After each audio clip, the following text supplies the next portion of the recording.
Salut, ça va bien, j'espère. Moi, je vais bien par la grâce de Dieu. Bienvenue dans cette nouvelle vidéo. Dans une vidéo précédente, j'ai présenté la notion du dilemme musulman, qui est un argument intéressant permettant de critiquer l'islam et de remettre en question sa véracité. J'avais dit que dans une seconde partie, je présenterai les contre-arguments à ce dilemme, qui sont des choses que les musulmans pourraient soulever. Et le but étant de montrer que malgré ces contre-arguments, l'islam a toujours un problème éventuellement. Donc, pour ce faire, je n'ai plus fait de montage comme dans la première partie, parce que pas assez de temps, un peu de flemme aussi.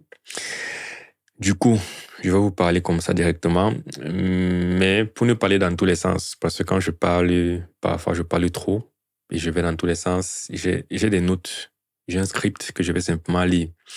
Du coup, désolé d'avance si je ne garde pas le contact visuel avec vous, comme si je ne vous parlais pas. Je vous parle. Il faudra essayer d'écouter et de suivre. Donc, on est parti. Je vais commencer par rappeler vite fait c'est quoi le dilemme musulman et passer aux contre-arguments et autre chose. Par rapport à cela, c'est parti. Donc, le dilemme musulman, c'est quoi? Dans le Coran, Allah affirme que la révélation qu'il a donnée à Mohammed au 7e siècle confirme la Torah et l'Évangile, les livres sacrés des Juifs et des chrétiens, déjà présents plusieurs siècles avant l'islam. À plusieurs reprises, Allah déclare que la Torah et l'Évangile, détenus par les Juifs et les chrétiens de l'époque de Mohammed, sont vrais et qu'ils constituent une source de lumière et de guidance que le Coran vient confirmer. Cette vidéo présente en détail le problème que cela pose pour l'islam, problème communément appelé le dilemme musulman. En résumé, dans le Coran, Allah dit que sa révélation donnée à Mohammed au 7e siècle, qui survient donc 600 ans après la naissance du christianisme, est une confirmation de la Torah et de l'Évangile. Donc, le Coran révélé à Mohammed vient confirmer l'Évangile et la Torah qui existaient déjà, que les Juifs et les chrétiens possédaient. Allah dit à plusieurs reprises à Mohammed que la Torah et l'Évangile sont vrais. Et voici le problème que cela pose pour l'islam. Si la Bible, comme le Coran le dit, est vraie, alors le Coran est faux, parce que le Coran contredit les vérités fondamentales de la Bible. Mais si la Bible est fausse, comme quand on va faire cette critique à certains musulmans et ils diront « Notre Bible aujourd'hui que nous possédons, elle est corrompue, elle n'est pas vraie », eh bien si la Bible est fausse, le Coran est toujours faux, parce que le Coran, par contre, dit que la Bible est vraie. Donc voilà le dilemme face auquel l'islam se retrouve. Alors, différents contre-arguments. Premier contre-argument, je l'appelle le contre-argument du contexte. Certains musulmans répondront qu'il est naïf de simplement prendre quelques versets du Coran et de les interpréter littéralement, sans contexte. Parce qu'on lit dans le Coran, dans différents versets, que le Coran affirme que la Bible, pour la suite de la présentation, je vais référer Torah et Évangile par Bible. Parce que dans le Coran, les expressions, les thèmes qui sont employés, c'est Torah et Évangile. Mais pour faire simple, on va dire Bible. Donc, les musulmans diront donc c'est trop facile de venir dans notre Coran, prendre les versets qui semblent dire que la Bible est vraie et de se baser dessus pour construire votre dilemme. Et donc, c'est une objection qui peut sembler raisonnable. Après tout, les chrétiens, nous-mêmes aussi, nous reprochons parfois aux critiques du christianisme de sortir les versets bibliques de leur contexte. C'est pourquoi ce que chacun devrait faire, notamment des musulmans, c'est de lire ces passages dans leur contexte en étant honnête. Et la vraie question qui va se poser par la suite, c'est la suivante pour un musulman. Si après avoir lu les passages dans leur contexte, leur sens reste clair, est-ce qu'ils seront capables d'accepter la conclusion logique qui en découle? Ou alors le musulman va absolument chercher à préserver sa religion, même au prix de la contorsion de son texte. Donc, si quelqu'un cherche sincèrement la vérité, il doit être prêt à suivre cette vérité et les faits qui pointent vers cette vérité, même si elle remet en question ses croyances initiales. Donc, je ne vais pas m'attarder sur cet contre-argument parce que ça repose sur la sincérité. Si on est sincère, lisons donc ces versets. Et si, en fait, le point n'est pas tout de me contredire moi ou de contredire quelqu'un qui critique l'islam, mais de se dire, est-ce que vraiment dans leur contexte, ces versets du Coran disent que l'évangile et la Torah dans la Bible est vrai? Et si c'est vrai, bien, il faudra pouvoir assumer les conclusions logiques. Si on est honnête et si on cherche vraiment la vérité. Le second contre-argument où ça devient plus intéressant, c'est le contre-argument de la corruption textuelle et non juste orale. Donc, une critique honnête du dilemme musulman serait de dire qu'il repose sur une certaine nuance très importante. Est-ce que Allah, selon le Coran, lorsqu'on le lit, est-ce que Allah clame corriger non pas le message dans le texte de la Bible, mais le message enseigné par les Juifs et les chrétiens, d'une part, ou plutôt, est-ce que Allah, dans le Coran, clame corriger le message qui se trouve dans les textes bibliques? Dans le premier cas, si le Coran se présente comme corrigeant uniquement les enseignements chrétiens, mais pas le texte qu'il y a dans les livres, dans la Bible, alors le dilemme musulman demeure solide et il n'y a pas de contre-argument qui tienne. On pourra continuer notre argument et dire par exemple que pendant que la Torah enseignait dans le texte de respecter et de prendre soin de ses parents, les Juifs ont détourné ce message et enseigné que tant qu'on prie régulièrement Dieu, on n'a pas besoin de prendre soin de ses parents. Dans ce cas, le Coran aurait alors pour but de dire « rentrez à l'enseignement écrit dans vos livres qui est vrai ». C'est cela qu'Allah confirme pour vrai, ce qui est écrit dans les livres. Mais Allah corrige la déformation qui s'est faite dans l'enseignement. Dans le point de dire, lorsque nous disons que Allah dit que la Bible est vraie, un musulman pourrait simplement dire « ça n'a même pas de sens de faire cet argument. Pourquoi une religion se présenterait comme la correction d'une religion précédente tout en disant que la religion précédente est vraie? Ça n'a pas de sens. » Du coup, il faut donc faire cette nuance. Si Allah est en train de dire ce n'est pas ce qui est dans le texte de la religion précédente qui est faux, mais c'est ce que les hommes enseignent qui est faux, alors on peut donc dire, ok, faisons la part des choses. Refusons effectivement l'enseignement que les hommes ont fait et restons sur le texte. Or, ce texte, c'est ce que nous avons aujourd'hui dans la Bible. Et donc aujourd'hui, quand on lit dans la Bible, on peut dire, Allah a dit que ce texte dans la Bible est vrai. Maintenant, le problème, c'est que Allah a aussi enseigné ailleurs dans le Coran des choses qui contredisent ce texte qu'il a dit être vrai. Et c'est ça le dilemme, une partie du dilemme. Donc ça, c'est dans la mesure où le Coran se présente donc comme corrigeant uniquement les enseignements. Mais dans le cas où on peut voir que le Coran se présente comme une correction de ce qui est vraiment dans le texte de la Torah ou des évangiles, le dilemme musulman perd une partie de sa puissance. Et ça, il faut le reconnaître. Or, c'est le cas lorsqu'on considère justement l'élément fondamental du message chrétien qui est la mort du Seigneur Jésus-Christ. Le Coran contredit clairement la mort de Jésus. Un musulman pourra donc dire, même si nous, chrétiens qui les critiquons, même si nous clamons que Allah voulait juste corriger les enseignements des Juifs et des chrétiens du 7e siècle, ça n'exclut pas que Allah voulait corriger les textes en eux-mêmes. Car ces enseignements, en l'occurrence en ce qui concerne la crucifixion de Jésus, proviennent des textes et non simplement des hommes qui auraient déformé les textes. Ainsi, Allah corrige bien le contenu du texte, ce qui prouve, ça c'est donc ce qu'un musulman dirait, comme on voit donc que Allah corrige bien le contenu du texte de la Bible, ça prouve donc que ce texte a vraiment été corrompu. Jésus a été crucifié et est mort selon la Bible avant de ressusciter. Mais le Coran nie sa crucifixion. Sourate 4, 157 dit « Et à cause de leurs paroles, nous avons vraiment tué le Messie, Jésus fils de Marie, le messager d'Allah. Or, ils ne l'ont ni crucifié, mais ce n'était qu'un faux semblant. Et ceux qui ont discuté sur son sujet sont vraiment dans leur certitude.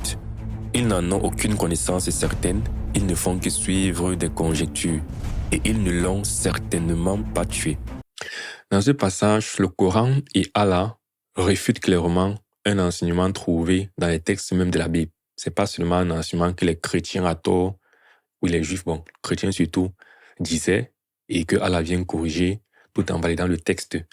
C'est un enseignement que les chrétiens disaient et disent parce qu'il est vraiment dans le texte. Donc le fait que Allah le réfute clairement, ça permettrait à un musulman de dire cette distinction qu'on veut faire entre l'enseignement oral que les juifs avaient et le texte n'a pas lieu parce que voilà quelque chose qu'on sait que c'est dans le texte biblique en fait. Après, il pourrait exister un débat sur le fait que le Coran suggère éventuellement la mort de Jésus. Ça, je l'ai aussi suivi. Mais c'est une mort qui ne serait pas sur la croix, mais plus naturelle. Alors, non seulement ce n'est pas explicite dans le Coran, ni compris ainsi par la majorité des musulmans, mais même si c'était vrai, ça resterait une contradiction fondamentale de la Bible. En effet, la mort de Jésus s'ouvre dans la Bible pas parce qu'il meurt naturellement, mais parce qu'il meurt par un jugement de Dieu exercé par la main des pécheurs, conformément aux prophéties. Une mort naturelle serait non seulement contradictoire au récit biblique du Nouveau Testament, mais aussi aux prophéties de l'Ancien Testament. De plus, en dehors de la mort de Jésus, il y a le fait que c'est clair dans le Coran que Allah n'a pas de fils. Ce qui est aussi une claire contradiction de ce qui est écrit dans le texte biblique. Dieu a un fils, Jésus-Christ, selon la Bible. Ainsi, le dilemme musulman qui veut que le Coran réfute uniquement l'enseignement oral des chrétiens, tout en confirmant comme vrai les textes bibliques en eux-mêmes au 7e siècle, perd une partie de sa force à cause de ces éléments.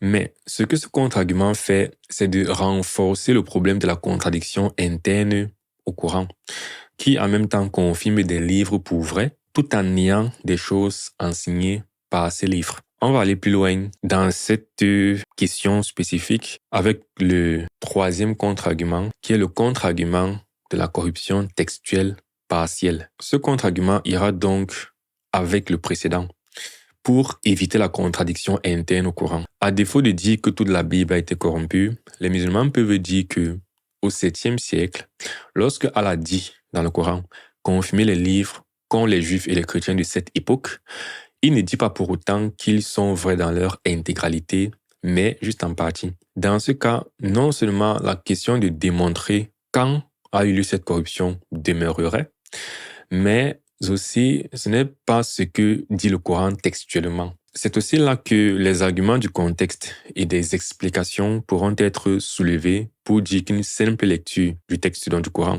par une personne non initiée, notamment non musulmane, ne peut donner de comprendre le sens réel des Écritures. C'est-à-dire, je dis que le Coran clame une corruption partielle des textes précédents n'est pas textuellement dans le Coran, n'est pas ce qu'on comprend en lisant le Coran simplement. Mais un musulman me dirait, tu n'as pas bien compris le Coran, tu n'es pas initié, tu ne parles pas l'arabe, ou bien tu as besoin de mieux étudier pour comprendre vraiment ce que ces versets signifient. Et donc, je renvoie encore au premier contre-argument. J'ai dit, à vous d'être honnête en fait avec votre texte. Quand quelqu'un fait une critique en fait à la Bible et que je regarde la critique qui est faite parce que, par exemple, il a compris dans la Bible que Dieu tolère les génocides, Dieu tolère l'esclavage, ce genre de choses, et qui me montre un passage, je lis le passage, je le lis en contexte, et généralement en contexte, je comprends qu'il a mal compris le passage, je lui explique bien. Pareil, c'est une question de sincérité. Si ces textes en contexte disent vraiment que la Bible a été corrompue partiellement, ok, mais pour continuer ma critique de l'islam, même d'un point de vue logique, si un livre dont je vais accorder éventuellement cette corruption partielle, si un livre contient des parties déformées, altérées ou corrompues, bref, qui sont fausses, pourquoi toujours en parler comme autorité pour juger, comme on voit Allah qui recommande aux chrétiens et aux juifs de le faire par le livre qu'il leur a révélé. Sourate 5, 46 à 47 dit « Et nous avons envoyé après eux Jésus, fils de Marie, pour confirmer ce qu'il y avait dans la Torah avant lui. Et nous lui avons donné l'évangile où il y a guidance et lumière. Que les gens de l'évangile jugent donc d'après ce qu'Allah y a révélé. Allah dit aux gens de l'évangile, donc les chrétiens du 7e siècle, de juger selon ce qui est écrit dans l'évangile, qui lui-même confirme la Torah. Allah dit qu'il y a la guidance et la lumière dans les livres qu'ont les chrétiens à cette époque-là, au 7e siècle. Il faut bien noter cette validation des livres à cette époque, c'est très important pour comprendre le dilemme musulman. Sourate 5,68 dit « Ô gens du livre, vous ne tenez sur rien tant que vous n'appliquez pas la Torah, l'évangile et ce qui vous a été révélé de la part de votre Seigneur. » On lit dans le Coran que Allah au 7e siècle dit aux Juifs et aux chrétiens de juger dans leurs affaires en se basant sur ce qui est écrit dans le livre. Quelle est la logique de le faire si tu sais que dans ce livre, il y a déjà un gros problème si tu dis que ce livre est entièrement corrompu. Mais même si tu dis qu'il est partiellement corrompu, c'est toujours étrange de demander aux gens de partir juger par ce livre partiellement corrompu.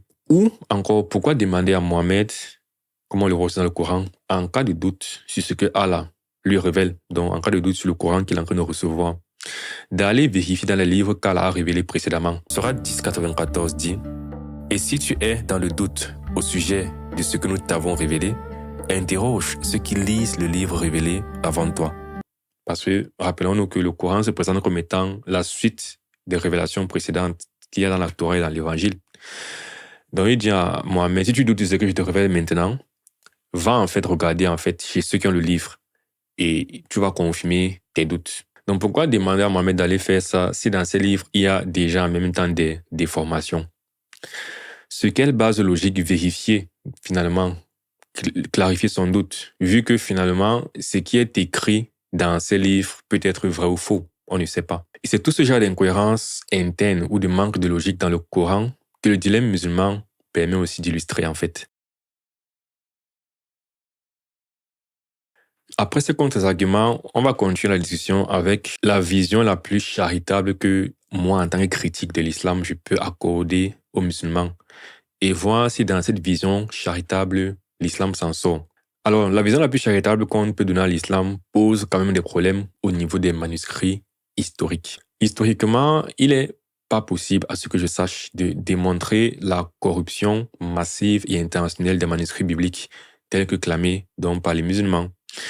Donc le fait même en soi de clamer cette corruption, c'est un argument un peu trop facile pour le cas de l'islam. Ce qui fait de la position islamique une position faible, qui reste à être prouvée par des choses qui sont finalement non démontrables et non vérifiables. Généralement, quand on demande aux musulmans, si vous dites que la Bible a été modifiée, il existe une version authentique de l'évangile, où est-ce qu'elle est? Ils vont dire, on ne sait pas où elle est. On peut pas. Donc, on ne peut pas savoir ce qui était la version originale, ce qu'elle disait, à quoi ça ressemblait, mais on sait qu'elle a été modifiée, ce qui est dans votre Bible aujourd'hui est modifié.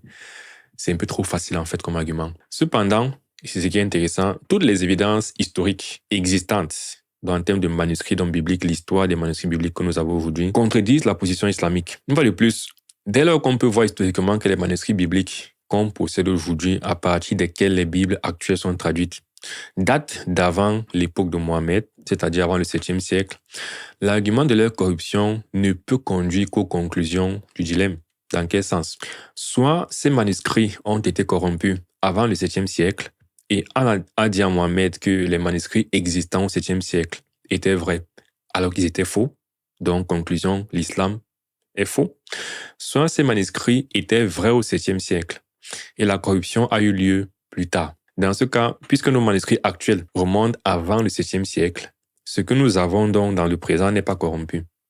Et comme on a ce qui n'est pas corrompu, et qui selon Allah, dans le Coran est aussi vrai, au 7e siècle, nous sommes un standard de vérité pour Allah. Mais le Coran contredit la vérité de notre Bible. Conclusion, une fois de plus, l'islam est faux. Bon, là encore, je viens de rappeler le dilemme musulman.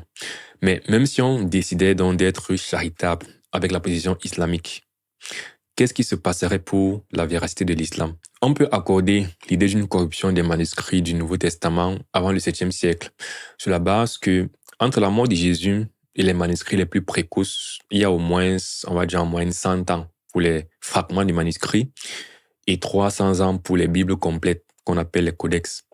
Dans ce cas, les musulmans sont en droit de dire que Jésus lui-même ou ses disciples avaient des livres avec la révélation authentique d'Allah, mais que pour les livres qui ont été écrits 100 à 300 ans plus tard et que nous avons aujourd'hui, il y a eu le temps d'avoir une corruption et de changer le contenu.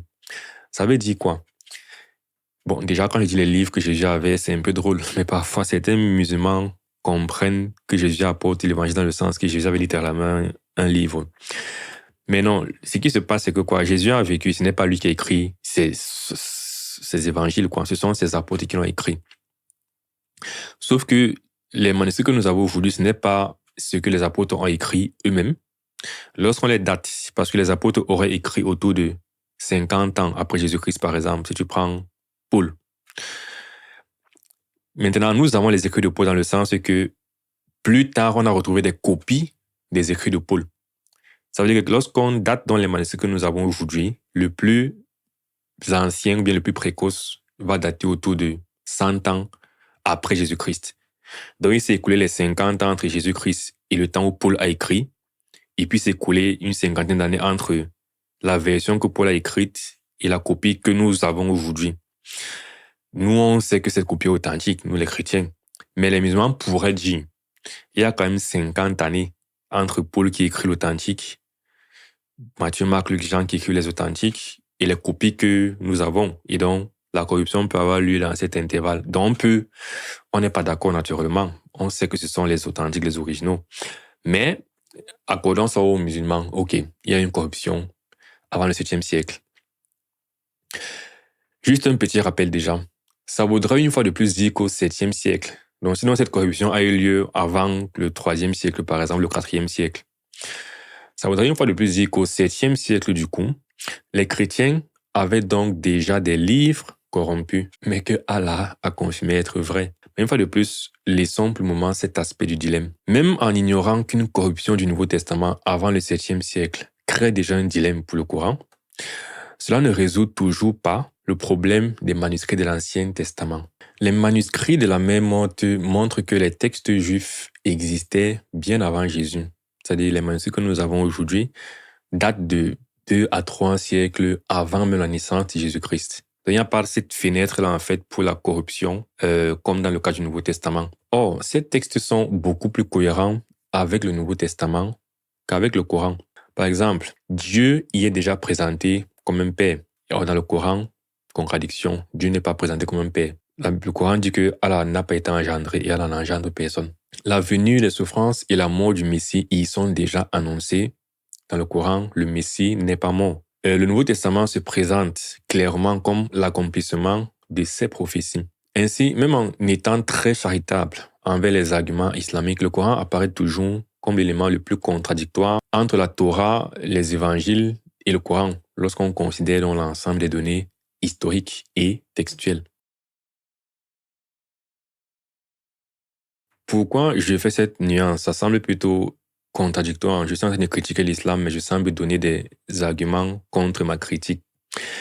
Eh bien, c'est simple. Il est important déjà d'être honnête et précis dans ce genre d'argumentation parce que Jésus nous demande de juger droitement et avec justice. Mais aussi parce que la vérité n'a pas peur d'être examinée. Le point n'est pas de dire je vais chercher à tous les coups de garder le christianisme vrai et de critiquer l'islam par tous les moyens.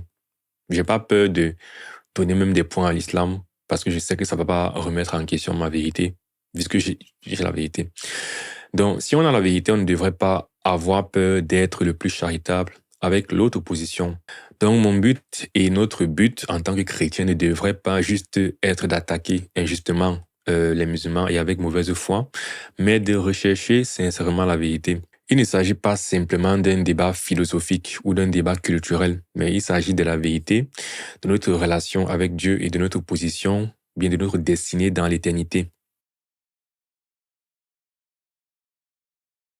Pourquoi tout ça est important spirituellement? Certains musulmans pourraient se demander, mais pourquoi tant de débats? Je sais que ma religion est vraie, je suis né dedans, j'ai grandi dedans, ma famille le pratique, je vois les gens le pratiquer et être heureux, tout ça. Pourquoi Allah mentirait, par exemple? Pourquoi Mohamed inventerait-il toute une religion, toute une fausse religion et tout ça? Déjà, il faut comprendre que les différences entre l'islam et le christianisme ne sont pas secondaires. Le Dieu présenté dans le Coran est fondamentalement différent de l'Éternel présenté dans la Bible. Donc, il y a un gros enjeu spirituel dans le fait qu'une religion soit fausse ou vraie. Ce n'est pas anodin. Et dans la Bible, ce Dieu qui est différent de Allah, il met l'accent sur la vérité la plus fondamentale qui est l'Évangile. Du coup, commençons par comprendre c'est quoi l'Évangile. L'Évangile, c'est la bonne nouvelle selon laquelle, malgré le fait que les hommes, de par leurs mauvais actes envers Dieu et les uns envers les autres, méritent d'être jugés et condamnés par Dieu, Dieu leur a donné tout de même un moyen d'éviter cette condamnation parce qu'il les aime et veut les gracier. Pour les gracier, il a néanmoins fallu que leur condamnation soit payée. C'est là l'importance du sacrifice du Fils éternel et unique de Dieu, Jésus, qui s'est incarné dans la chair et a vécu comme un homme afin de sauver l'homme, homme avec grand H.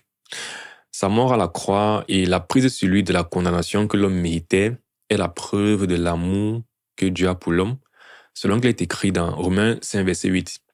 Mais Dieu prouve son amour envers nous en ce que lorsque nous étions encore des pécheurs, Christ est mort pour nous.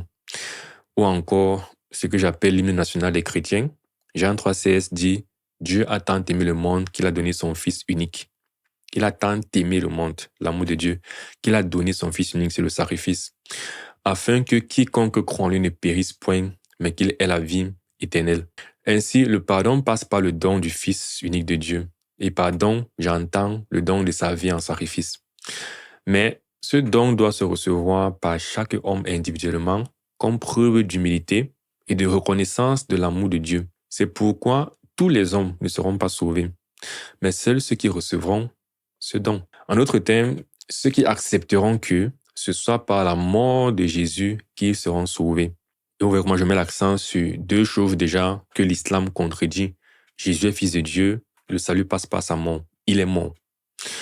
L'Évangile nous garantit aussi le salut en ce que Jésus est aussi ressuscité, prouvant qu'il a vaincu la mort et que ceux qui croient en lui vaincront aussi la mort et vivront éternellement comme lui qui vit aujourd'hui et éternellement. Selon qu'il a dit dans Jean 6,40, « La volonté de mon Père, c'est que quiconque voit le Fils et croit en lui ait la vie éternelle et je le ressusciterai au dernier jour. » Or, l'islam s'oppose fondamentalement à cet évangile et la raison, elle est très simple. Le diable existe. Le diable, lui, il voit la condamnation. Et les hommes sont sous la même condamnation tant qu'ils ne font pas la paix avec Dieu au moyen du sang versé de Jésus. Si tu retires la mort, tu retires le sang versé, tu retires le seul moyen d'avoir la paix avec Dieu.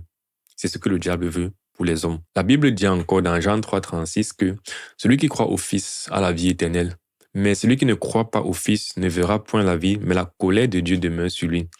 Et ici, par croire, je vais clarifier quelque chose. C'est croire selon les termes prédéfinis. C'est croire qu'il est le Fils de Dieu, qui s'est incarné dans l'humanité, qui est mort et par la mort duquel on reçoit le pardon. Parce que souvent, lorsqu'on dit « je crois en Jésus-Christ », les musulmans vont dire « nous aussi on croit en Jésus, c'est un prophète chez nous ». Mais comprenez bien ce qu'on est en train de dire et pourquoi tout ceci est important.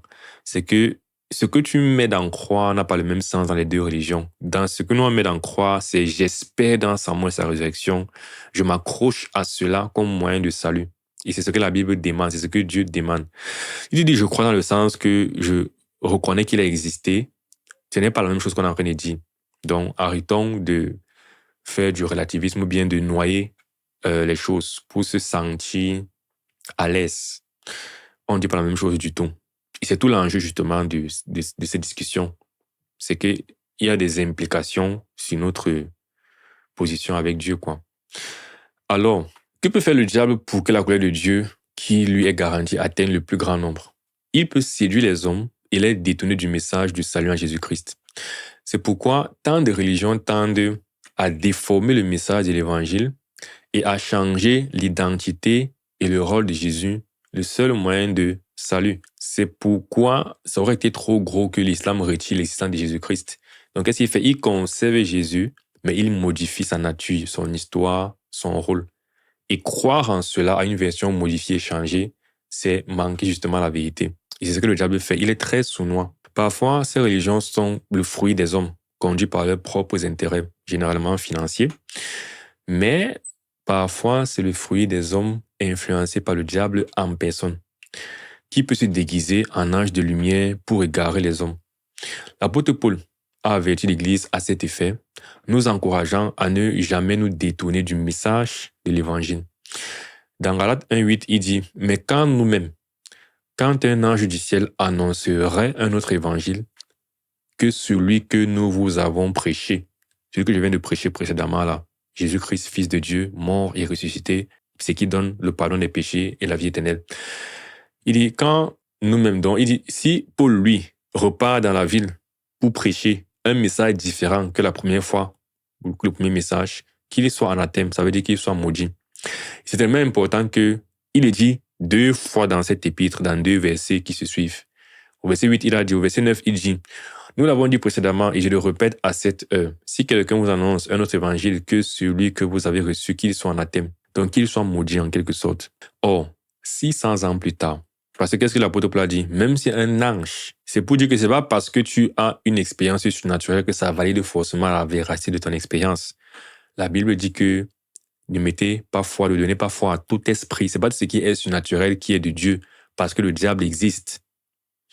Donc, 600 ans plus tard, vient Mohamed sur la scène qui clament avoir reçu un message d'un ange. Message dont on voit qu'il est clair que le but est d'éloigner les hommes de l'évangile de Jésus qui sauve.